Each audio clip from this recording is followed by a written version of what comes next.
ការសម្រេចចិត្តរបស់រាជរដ្ឋាភិបាលអត់ដូចជាសម្បែកធម្មតានោះទេខ្ញុំលើកឧទាហរណ៍ព្រឹកនេះអាចមានបងប្អូនខ្លះឬមួយម្នាក់ណាខ្លះអង្គុយនៅតុកាហ្វេនៅក្នុងរយៈពេលតែ1ម៉ោងឬមួយតែ10នាទីគត់អាចសម្រេចចិត្តធ្វើអីបាន3-4មុខជាពិសេសតាម Facebook ចូល comment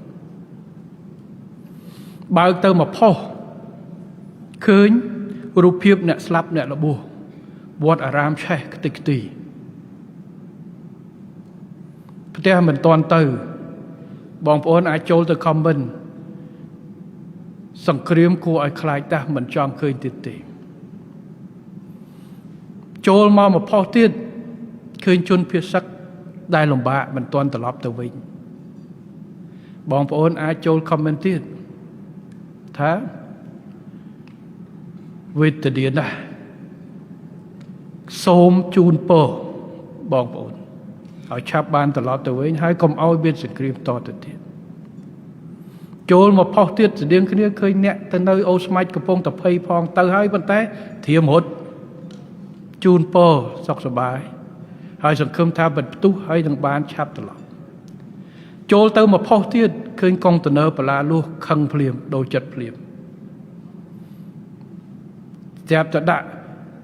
មិនបាញ់មិនវាយភ្លាមអញ្ចឹងនៅក្នុងរយៈពេល10នាទីបងប្អូនអាចបញ្ចេញមតិអាចបញ្ចេញអារម្មណ៍4មុខខុសគ្នាហើយអាមួយចុងក្រោយនេះគឺវាផ្ទុយជាមួយអា3ខាងមុខប៉ុន្តែការសម្រេចចិត្តរបស់រាជរដ្ឋាភិបាលព្រោះមានសំណួរថាម៉េចបានរដ្ឋាភិបាលធ្វើអញ្ចេះម៉េចក៏មិនធ្វើអត់ទេមិនចេះឡើងខ្ញុំមិនសុំរំលឹកហើយបញ្យលលំអិតទេនៅពេលនេះ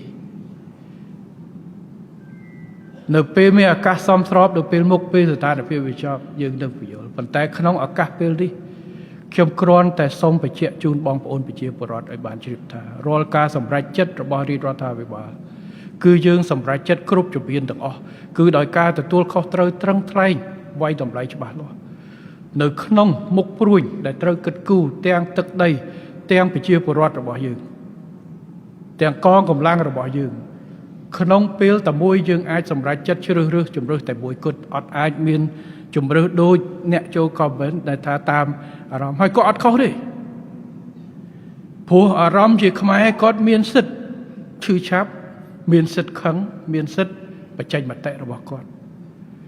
ហើយវាអត់មានប៉ះពាល់អីទៅដល់ស្ថានភាពឬមួយក៏ការឆ្លើយតបដែលបង្កើតជាស្ថានភាពនៅលើដីដោយការសម្រេចចិត្តរបស់រាជរដ្ឋាភិបាលប៉ុន្តែខ្ញុំគ្រាន់តែចង់បញ្ជាក់ថាការសម្រេចចិត្តរបស់រាជរដ្ឋាភិបាលគ្រប់ជំហានទាំងអស់គឺដើម្បីឧត្តមប្រយោជន៍ជាតិនិងប្រជាជនបាទនេះគឺជាការសម្រេចចិត្ត